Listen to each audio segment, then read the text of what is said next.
오늘 우리가 이제 읽은 구절은 아주 많은 깊은 의미를 담고 있습니다.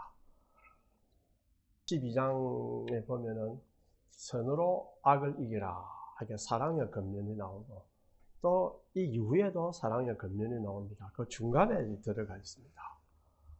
이 구절에서 우리는 세상 권세의 본질이 뭔가, 도대체 세상의 권세가 왜 있는가, 또 권세라고 하는 것은 파워는 지배와 관련이 있습니다. 그렇다면 자유의 문제가 또 있습니다. 자유의 본질이 뭔가, 이런 것도 우리가 생각할 수 있습니다. 이 땅에 우리는 두 도성의 시민입니다. 하나는 천국 도성의 시민, 천국으로 가는 천국 도성의 시민이고, 하나는 이 땅의 도성의 시민입니다. 그럴 때 우리를 지배하려고 하는 권력에 대해서 어떻게 생각해야 되겠는가? 어쩌면 굉장한 정치 철학이 담겨 있습니다. 주님이 요한복음 8장 32절에 진리가 너희를 자유케 하리라 고 하십니다. 바리새인들은 우리는 어느 누구의 종도 된 적이 없다. 그런데 왜 우리를 자유케 한다고 말하느냐, 이렇게 항변합니다. 주님의 말씀의 요지는 뭐냐? 진리를 알지 못하면 뭐라 했습니까? 죄의 종이다, 이렇게 했습니다. 이게 상상할 수 없죠.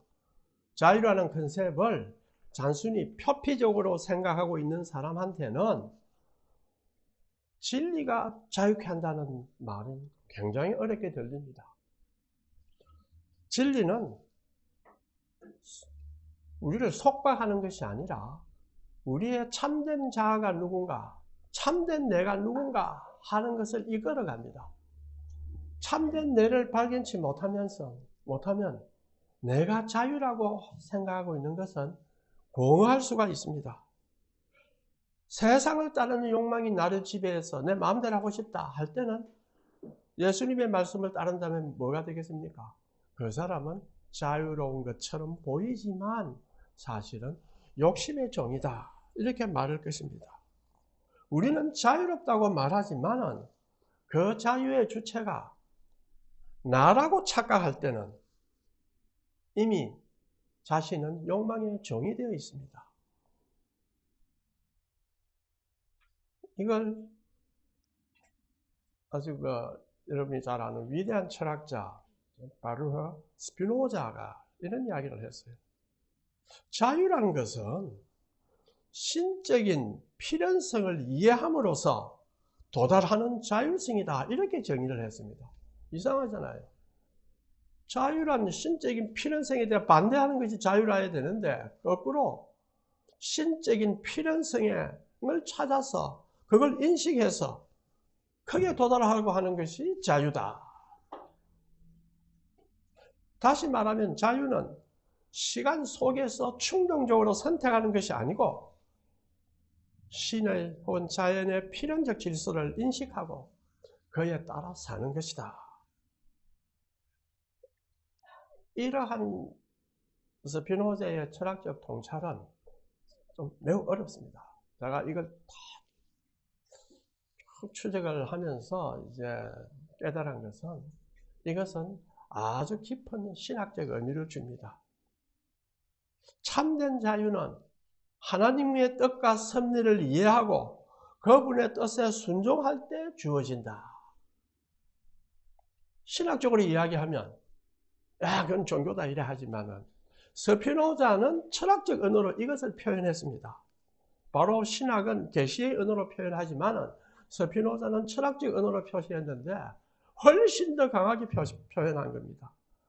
따라서 하나님과 무관하게 자기 욕망을 따르는 사람은 자유가 없는 것뿐만 아니라 생각이 없는 어리석은 사람이다. 하나님의 비전 속에 우리의 꿈을 두고 그 뜻을 따라 살려 할 때는 우리는 비로소 참 자유를 맛봅니다. 스피노자가 말한 것도 이런 것입니다. 그런 의미에서는 믿음이란 무엇인가? 하나님의 비전을 생각하고 따르는 삶입니다. 믿습니다. 복 받습니다. 여러분 믿어보십시오. 행동 필요 없습니다. 믿으면 천당 갑니다. 성경은 그렇게 말하지 않습니다. 그것이 얼마나 깊은 뜻이 있는가. 우리가 얼마나 큰 죄인데 믿음으로 구원받는다는 것은 어마어마한 은혜다. 그렇다면 네 모든 삶을 달바쳐도 조금도 보답할 수 없는 큰 은혜라는 사실의 표현입니다. 그것이 믿음으로 구원받는다는 뜻입니다. 그걸 간단하게 생각해서 믿음으로 구원받으면 됐네. 나 구원받았네. 즐거워하십시오. 교회를 선택할 때 내가 교회를 주님의 몸된 교회를 섬긴다고 할 때는 그 교회의 꿈이 무엇인가를 먼저 물어야 됩니다. 그리고 나도 그 비전에 동참하겠다는 결단으로 교회를 선택해야 합니다. 저거 하니까 편안하다 이거야. 설교 마음에 들고 좋네. 그걸 예배 드리고 간다 이거예요. 그렇다면 어떻게 됩니까? 교회가 나에게 무엇을 주는가 생각해가지고 쇼핑을 하는 거예요. 그리고 피곤한데 아무데나 예배 드리면 된다. 누워서 예배 드리든지 가까운 교회 가든지 아무데나 가면 된다.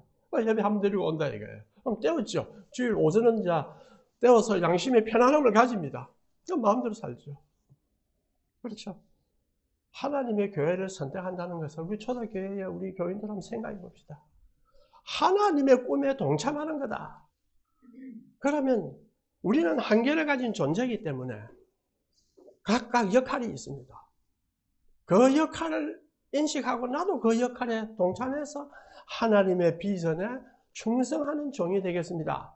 이렇게 하는 것이 교회를 선택하는 길이고 교회에 다니는 것입니다. 그렇지 않고 와서 놀고 사교하고 이렇게 하면 그것은 하나님이 어리석은 자에게 불쌍해서 봐줄 수는 있습니다. 그러나 성경적으로 보면은 바람직한 태도는 아닙니다. 교회를 참여해서 교회를 형성합니다. 그리스도의 몸은 우리가 형성합니다. 어떻게? 우리 그리스도를 머리로 삼아서 형성합니다. 그렇다면 뭐가 형성이겠습니까? 비전에 동참하고 비전을 바꾸어가고 꾸려가고 하는 것이 주님의 교회를 섬기는 것이라고 볼 수 있지 않겠습니까? 또 내가 교회를 선택했다 하는 것처럼 보이지만은 실상은 하나님 인도하심이 밑에 깔려 있습니다. 지금 우리에게는 편안하고 유익한 교회를 많은 사람이 찾습니다. 그러다 보니 그런 교회가 없다 해서 교회 안 나가는 사람, 또 그러다 보니 교회가 너무 유치하다 이래서 안 나가는 사람, 또 그러다 보니까 이 교회는 재밌네, 편안하네, 주일날 한 번만 갔다 오고 그리고 뭐 헌금만 하고 이렇게 가면 되네, 이런 태도가 지속이 되니까 무엇이 문제가 생겼습니까? 과학의 도전, 자유주의 신학의 도전, 또 사회에 아주 좋지 못한 풍습들, 이 도전, 여기에 대해서 맞설 수 있는 말씀의 깊이를 추구하지 않습니다. 자, 예수 믿는다는 게 믿고 천당 간다 이렇게 하니까 할 게 없어요. 그렇죠? 할 것이 없습니다. 한번 생각하면 그거 너무 지적이다. 영적으로 와야지. 기도하면 복 주십시오. 그러나 성경의 사상은 지난 시간에 제가 어떤 분한테 이야기를 한 적이 있습니다. 하도 개신교를 오해를 해서 개신교 사상이 서구의 민주주의를 만들었습니다. 서구 유럽의 민주주의를 만들었습니다. 플리머스 조약이니 플리머스 서약이죠. 그렇죠? 그리고 미국이 독립할 때가 1776년인데 1784년에 대통령 선거에서 당선됩니다. 유럽은 어쨌습니까? 불란서 대혁명이 1789년에 일어났습니다. 유럽은 왕정과 형편없는 싸움 속에 시달리고 있었습니다. 그럴 때 민주주의라는 게 뭐냐? 어디서 나왔겠습니까? 다 청교도 정신에서 다 나왔습니다. 존 로커, 존 오웬. 그런데 그만큼 세계를 이끌 수 있는 사상을 가진 것이 우리 기독교 성경입니다. 그런데 불행하게도 성경은 단순한 책, 말씀을 한번 듣고 주일날 말씀 한 마디 탁 듣고 밖에 나서 그걸 지키면 살지. 뭐 그거 틀린 말은 아닙니다. 말씀 잘 그거 하나만 지키고 살자. 그것도 맞죠. 그러나 거기에 전제가 있습니다. 그 전제는 뭐냐? 말씀에 대한 깊은 이해와 사상이 깔려 있을 때에 그 위에서 하나를 듣고 살아가는 겁니다.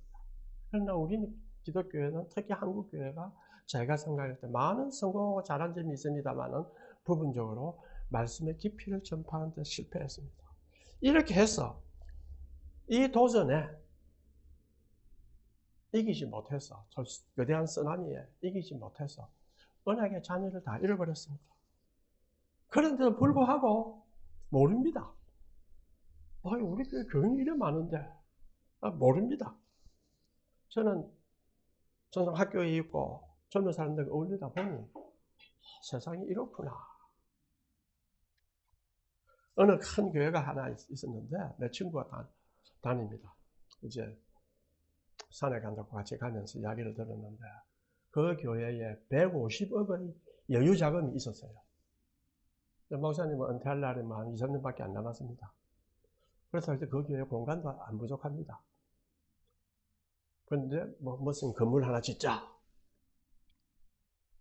그래 그것이 이제 당에서 아슬아슬하게 통과됐습니다. 그러면 모자라니까 150을 대출해서 또 짓자. 그러니까 제가 생각을 했어요. 한국 교회가 왜 쇠퇴하느냐? 젊은이들 또 이른바 수많은 가난한 성도들이 왜 교회를 떠나는가? 이를 위해서 교회가 뭐를 해야 되나? 이 연구를 해야 됩니다. 그냥 연구하면 안 됩니다. 한 100억 좀 들어가 연구를 해야 됩니다. 그거 돈 몇 천만 원가 해봐라 해가지고 교회 사상 연구소 해가지고 뭐 도표로 올라오는 게 있죠. 어느 정도 참인지 모르겠지만은 저는 학자로서는 믿을 수 없는 겁니다. 그래 투자를 하면 연구를 알아서 교회가 어떻게 가야 되겠다 생각을 해야 믿어 후세대를 육성할 수가 있습니다. 지금 대학에서는 어떤 줄 압니까? 불교 연구소도 있고 불교 철학도 가르치고 이슬람 연구소도 있고 이슬람 철학도 가르칩니다. 그러나 정작 기독교 연구소는 드물고 기독교 철학은 못 가르칩니다. 왜? 종교 편향 아닙니까? 못 가르칩니다. 만약에 부산대학에 교회에서 한 100억 내가지고 건물 150억까지 300 짓는다 아닙니까? 한 대 가지고 기독교 연구소를 만들고 탁월한 학자를 초청해서 가르치게 해보세요. 얼마나 많은 애들이 들을 거 아닙니까? 기독교가 내가 듣던 건 일본 교회하고 다르냐? 위대한 역사적인 일을 한 종교였구나 하는 것을 깨달을 거 아닙니까? 지금 중고등부, 대학부, 청년부에서 누가 가르칩니까? 여러분 가만 생각해 보십시오. 여기서 못 배우는 게 많습니다. 그럴 때 대학에서 한 두세 과목 해서 가르쳐 보십시오. 얼마나 많은 전달을 하겠습니까? 그리고 세미나, 신존재 문제에 대한 토론을 연구가 많이 하고 있어요. 또 과학과 신학 이런 토론의 장을 열면 젊은이들이 과학에 빠져서 하나님을 믿는다는 것은 어리석은 사람이나 미신이다 이렇게 생각하지 않습니다. 그런데 우리는 큰 교회는 편안하다. 잘 다니면서 건축 점검하고 정작 자기 자녀들은 소돔과 고모라 같은 세상에 내버려 두고 있습니다. 우리 교회 장로님이 제안하신 세일의 기도회가 시작된 지 이제 3달이 되어 갑니다. 우리 힘으로는 이러한 상황을 타개할 수 없습니다. 지금 우리로서는 방법이 저 같은 사람은 끊임없이 공부해서 글 써서 하지만 일반 사람들은 기도해야 됩니다. 하나님이 지혜를 주시고 어떻게 할 것인가 하는 길을 보이실 것입니다.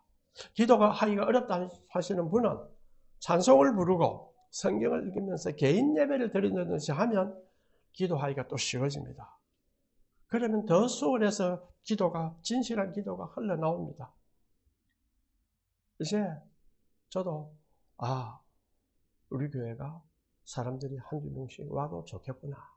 이제 올 수가 있겠다는 생각이 들었습니다. 그래서 준비를 조금씩 하고 있습니다. 우리 교회는 젊은이들을 위한 공간도 필요하고 그들을 가르칠 준비도 앞으로 해야 합니다. 또 지성과 영성을 함께 갖추어서 이 시대에 하나님 나라라는 것이 어떤 것인가를 보여주도록 해야 합니다. 참된 자유라고 하는 것은 하나님의 뜻을 분별하고 순종하는 삶입니다.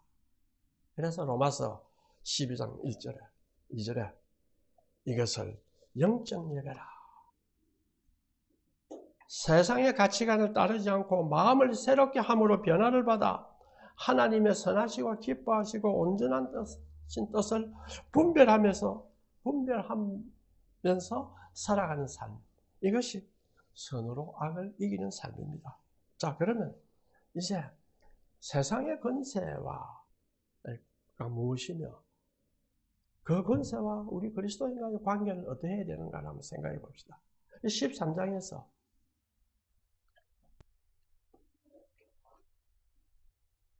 바울이 이 단락을 사용한 이유는 그가 가르친 이 세대의 덕업성, 하늘나라가 온다. 이 세대는 더덥다. 참고 인내하며 살아라. 하나님을 섬기며 살아라. 그래가 바울이 가르쳤는데 그걸 잘못하면 극단적 종말론적 태도로 오해할 수가 있습니다. 당시 어떤 사람들은 이미 이렇게 말했을 것입니다. 옛시대는 이미 지나갔고 우리는 그리스도 안에서 새로운 피조물이 되었다. 이미 하늘나라에서 왕노릇하고 있는데 왜 이 낡은 시대의 세속적 권위에 내가 신경 써야 하는 말인가? 그렇죠. 이러한 사고방식은 실제로 고린도전서 4장 8절에 나옵니다. 당시 고린도 교회에서는 현 세상의 제도와 권위를 경시하거나 무시하는 종말론적 태도가 이미 자리하고 있었습니다. 바울은 이러한 문제를 잘 알고 있었기에 로마서 13장에서 신앙과 현실의 균형을 바로잡는 말씀을 덧붙였던 것입니다. 모든 것이 이 세대에 속한다고 해서 우리가 그 모든 것을 부정할 수는 없습니다. 하나님께서는 이 세상에 결혼, 가정, 정부, 또 기업 이런 같은 제도를 일반 은총으로 주었습니다. 이 제도들은 새 시대가 시작된 이후에라도 여전히 긍정적인 기능을 갖고 있습니다. 따라서 이 본문은 당시 로마 제국 아래에 살아가던 성도들에게 매우 실제적이고 중요한 지침이었습니다. 그렇다면 오늘날을 살아가는 우리에게도 신앙과 시민의 의무 사이의 균형에 대한 귀중한 가르침을 줍니다. 자, 권세의 근원이 어디에 있느냐? 파울은 아니 내가 투표 난 저 사람 안 찍었어. 그럼 네가 찍었다 이거야. 그럼 여러분이 찍었다고 해서 저 사람이 나에게 지배할 수 있는 권한이 있습니까? 당신은 나의 지지를 받지 않았어요. 저 사람 지지를 받지 않았느냐? 법에 의해서 그 법을 누가 지지했는데? 이렇게 올라가면 우리는 묻습니다. 도대체 권력의 근거가 어디에 있느냐? 사실은 이 권력의 근거를 많이 탐구했습니다. 왜?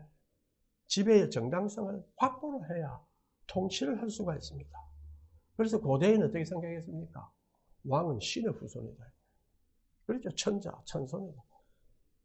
에집트 같은 데 보면 왕이 신의 후손이니까 나는 신이다. 클레오파트라도 자신은 신이라 했습니다. 그래서 왕의 권력의 복종을 요구를 했습니다. 그런데 근대에 와서는 아니다. 사회계약론을 등장해서 권력은 생명과 자유를 보호하기 위한 계약의 결과다. 이렇게 주장했습니다. 뭔가 그 표현 방법은 좀 다르지만은. 근데 현대 정치 철학은 뭐라 하냐? 권력을 주로 어디에 중심을 두느냐면 절차의 정당성, 또 정의로운 결과가 나오느냐, 또 비판 가능성. 이런 걸 가지고 권력의 정당성을 찾으려 합니다. 그러나 이러한 모든 논의에서 하나 빠진 것이 있습니다. 뭐냐? 인간은 죄인이고 타락에 있습니다. 온갖 정당성을 다 부여받아서 당선돼도 권력이 집중하면 어떻게 됩니까? 다 타락합니다. 또 아무리 좋은 민주주의가 되어 있어도 그 안에 살고 있는 사람이 타락해서 부패하면 그 민주주의는 부패의 동아리가 됩니다. 월남도 그랬고, 여러분 필리핀 보십시오. 필리핀 민주주의 아마 권력 분별한 관점에서 보면은 대한민국보다 훨씬 잘 되어 있습니다. 그건 어떻습니까? 얼마나 위험합니까? 엉망입니다. 권력을 가진 자들이 다 부패를 하거든요. 그렇기 때문에 여기에 문제가 있습니다. 인간의 이성은 결코 내가 죄인이다 해서 회개하게끔 하지 못합니다. 이성은 진리의 길은 보여줄 수 있을지 몰라도 구원을 이끌 수가 없습니다. 그렇기 때문에 이 점을 우리 기독교는 항상 고려해서 이 사회의 빛과 소음, 예수님이 빛과 소음이라는 뜻은 이런 뜻입니다. 어떠한 형태의 제도도 안에서 부패합니다. 공무원이 많으면 많을수록 더 많이 부패합니다. 다 게을러요. 일 안 합니다. 단테가 신곡에서 이걸 잘 보여주고 있는데 저는 그걸 계속 생각했습니다. 버질이 아주 베르길루스 로마의 위대한 시인입니다. 단테를 지옥과 연옥의 길로 이끕니다. 이걸 다 지옥과 연옥 다 보여줍니다. 그러나 천국엔 데려갈 수 없어요. 왜? 인간의 이성은, 버질은 인간의 이성을 상징하기 때문에 천국까지 갈 수가 없습니다. 이성의 한계에 도달했을 때에 단테는 베아트리체, 신적 사랑과 은총의 상징인 베아트리체를 보내서 천상의 영역으로 나아갑니다. 이때 단테가 뭘 합니까? 자기 자신을 인식합니다. 다 돌아다닐 때는 무엇이 옳고 그름을 알았죠. 그래서 옳고 그름을 알았습니다. 저것이 옳고 있어요. 나쁜 님이 저래 고통받고, 자, 좋은 일 하면 저래 대접받고, 이렇다 하는 걸 돌아다니면서 배웠죠.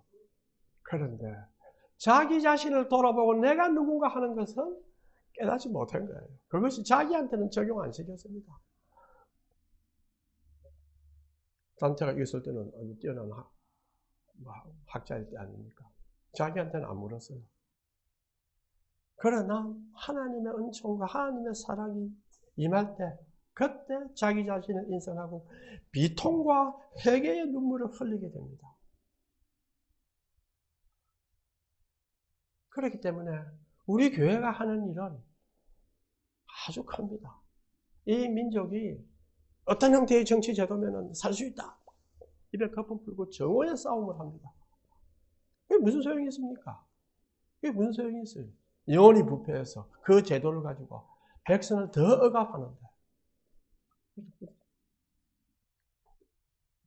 중국이 가장 계급사회입니다. 불평등이 가장 심한 사회입니다. 그런데 그 사람들의 제도는 뭡니까? 우리는 사회주의다 이거예요. 경제만 자본주의, 우리는 사회주의다. 우리는 평등하게 잘 살게 한다. 그러나 지배자들이 얼마나 부패했습니까? 신계급의 출현이죠.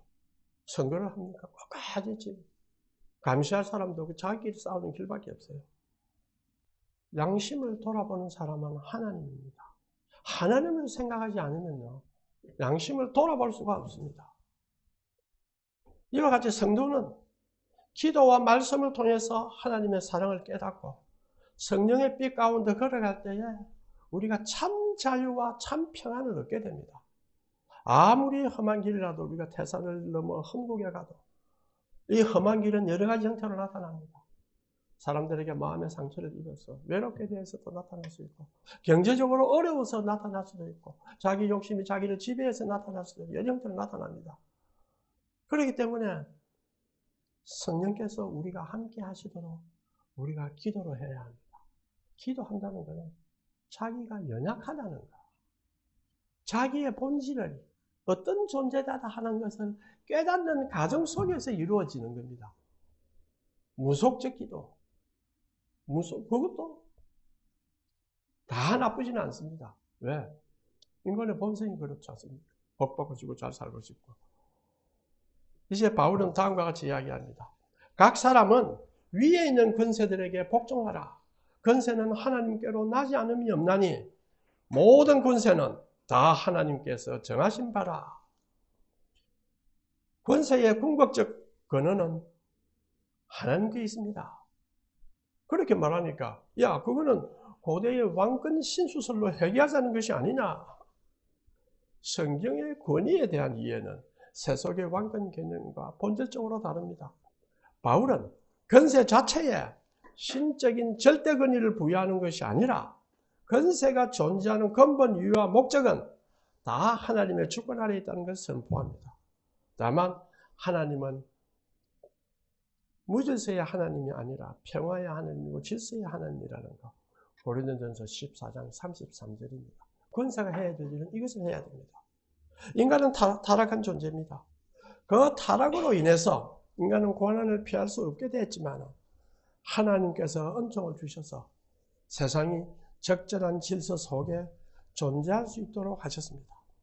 다시 말해 하나님께서는 무질서를 억제하고 죄악의 확산을 방지하기 위해 질서를 주셨습니다.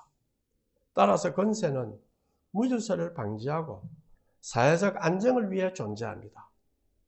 교통법규, 부모 공격, 학교 규칙, 국가의 법률, 복지정책 등 오늘날의 모든 사회제도는 이러한 공권력의 질서 속에 자리하고 있습니다. 그러나 이 권력은 하나님께로부터 왔다는 말은 그것은 선을 위한 도구를 의미하지 권력자의 위세를 세우거나 권력자의 자기의 정당성을 부여하기 위해서 그렇게 말씀하시는 것은 아닙니다. 그렇다면 권세는 하나님께서 주신 사명적 도구입니다. 자, 권세자들이 만약 자신의 지위에서 자기 권위를 주장하기 위해서 권력을 받은 것이 아니라 선을 행하기 위해서 권세를 부여받았다. 그리고 하면 로마서 13장 3절에 말합니다. 권세 아래 있는 자는 선한 일을 할 때 두려움이 없으나 악한 일을 할 때는 두려움이 있다. 왜? 권세는 본래 악을 억제하고 선을 보호하는 목적으로 존재한다는 뜻입니다. 그는 하나님의 사역자가 되어 내게 선을 베푸느니라. 그러나 내가 악을 행하거든 두려워하라. 그가 공연히 칼을 가지지 아니하였으니 곧 하나님의 사역자가 되어서 악을 행하는 자에게 진노하심을 따라 보호하느니라. 여기서 칼은 뭐겠습니까? 악을 징벌하는 공권력의 기능을 상정합니다. 그러나 권력을 가진 자가 이 기능을 잃고 악을 징벌하기는커녕 선을 억압한다면 그것은 하나님께서 주신 권세의 목적을 벗어나는 것입니다. 그런데 우리가 권세에 복잡하는 이유는 뭐냐? 기독교인이 권세에 복잡하는 이유는 뭐냐? 단순히 처벌이 두려워서가 아니라 하나님께서 세우신 질서를 존중하는 양심 때문입니다. 이것이 성경이 말하는 복종의 본질적인 이유입니다. 오늘날 우리가 누리는 자유민주주의도 또한 이 원리에 기초하고 있습니다. 권력은 선을 실현하는 도구로 존재해야 하고 시민은 두려움이 아니라 선에 동참하는 책임감과 소명의식으로 권세에 반응해야 합니다. 이것이 성숙한 시민정신입니다. 이걸 누가 가르쳐 주겠습니까? 이 성경이 가르쳐 준 것입니다. 미국 건국 초기 청교도 정신은 이러한 시민정신의 좋은 예입니다. 그들은 자발적 책임감과 소명의식을 가지고 공동체를 세웠습니다. 전 유럽이 왕정에 시달리고 혁명으로 수많은 사람이 죽던 시기에 그들은 민주주의 국가의 기틀을 자발적으로 세웠습니다. 권력은 국민의 동의와 신앙적 책임의식 위에 서 있을 때에만 진정한 공공선을 실현할 수가 있습니다. 그런데 문제는 뭐냐? 현실의 권세는 언제나 선하지 않습니다. 그렇죠? 현실의 권력은 언제나 이상적으로 작동하지 않습니다. 권력이 부패하고 폭력적이고 하나님의 뜻을 정면으로 거스르는 경우가 허다합니다. 이때 신앙인은 질문하게 됩니다. 악한 정권에 복종하는 것이 과연 신앙적인가?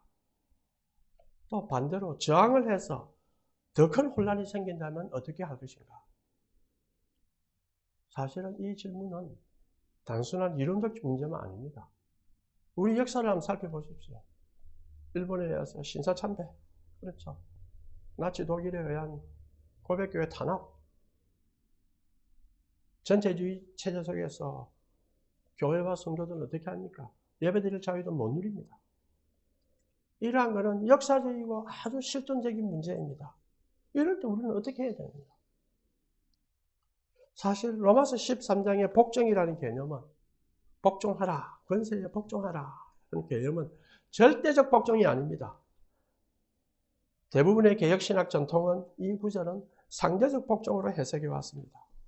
세상의 권세에 대한 복종은 하나님의 뜻을 침해하지 않는 범위 안에서만 정당합니다. 사도 베드로는 이렇게 선언합니다. 사람보다 하나님께 순종하는 것이 마땅하다. 따라서 우상숭배를 강요하거나 복음 전파를 금지하는 등 하나님의 뜻을 정면으로 거스르는 명령에 대해서는 성도는 불복종해야 합니다. 성경에도 그 예가 풍부합니다. 여러분 우리가 잘 아는 출애굽기 1장에 나오죠. 히브리 산파들은 애굽 왕의 명령을 거부하고 하나님의 뜻을 따랐습니다. 애굽 왕은 히브리인들이 아들을 낳으면 죽여라 했죠. 그런데 안 죽였어요. 왜? 하나님 뜻이 안 맞대. 그리고 다니엘서 3장이나 6장에 나옵니다. 다니엘과 세 친구는 왕의 우상숭배 명령에 불복종했습니다. 이러한 불복종은 우리가 무질서한 혁명이 아니라 신앙 양심에 근거한 비폭력적 저항이어야 합니다. 또한 그 결과에 따른 법적, 현실적 책임까지 감수하는 자세가 필요합니다. 그래서 사도 베드로는 이렇게 말합니다. 부당하게 고난을 받아도 하나님을 생각함으로 슬픔을 참으면 이는 아름다우니 선을 행함으로 고난을 참으면 이는 하나님 앞에 아름다우니라.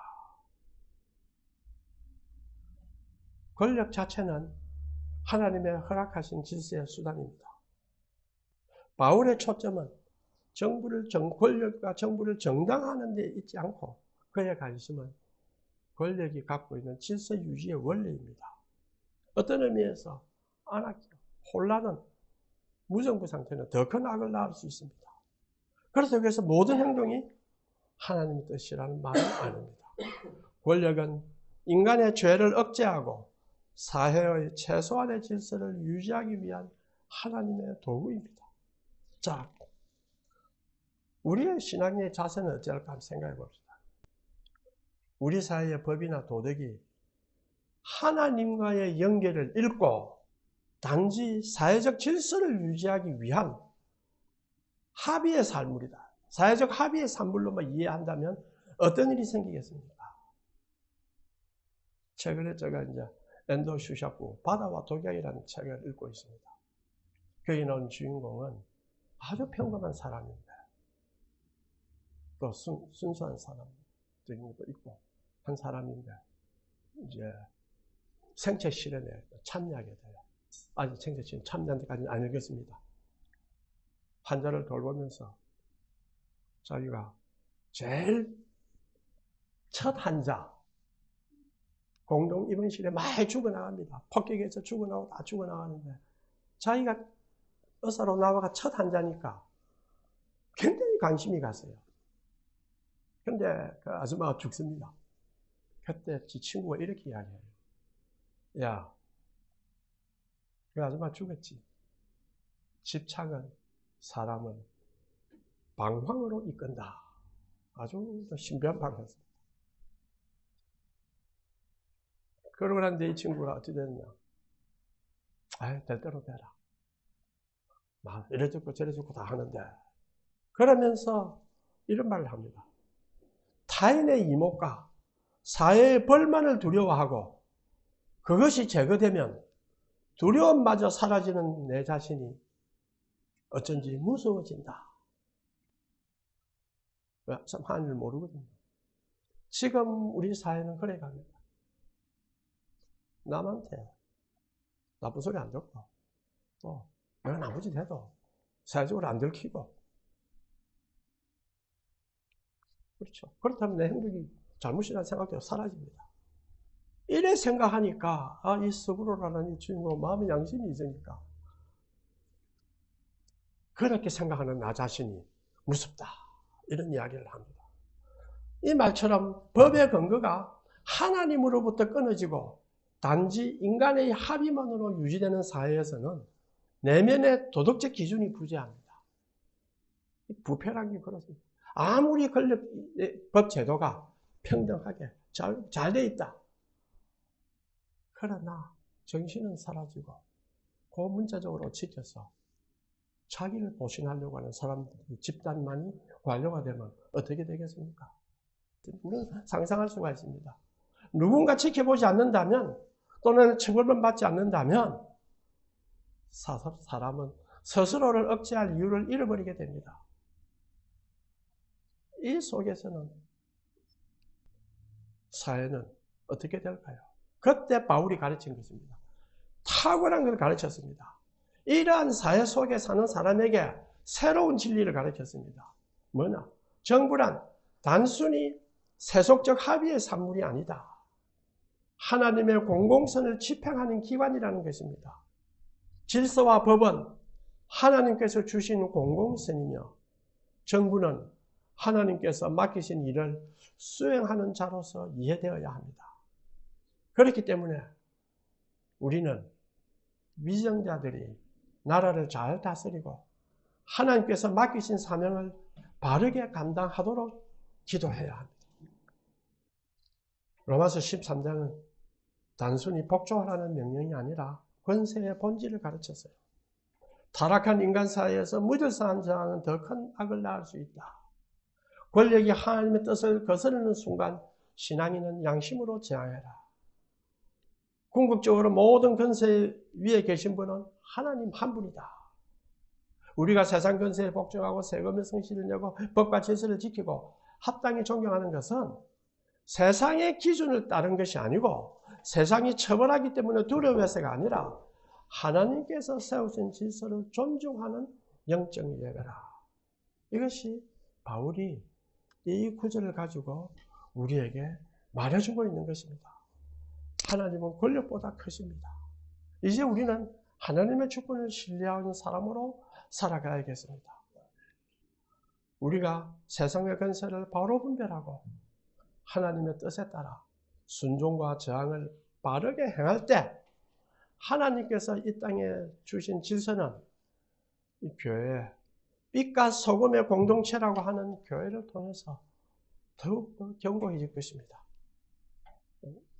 통성기도하고 마치겠습니다.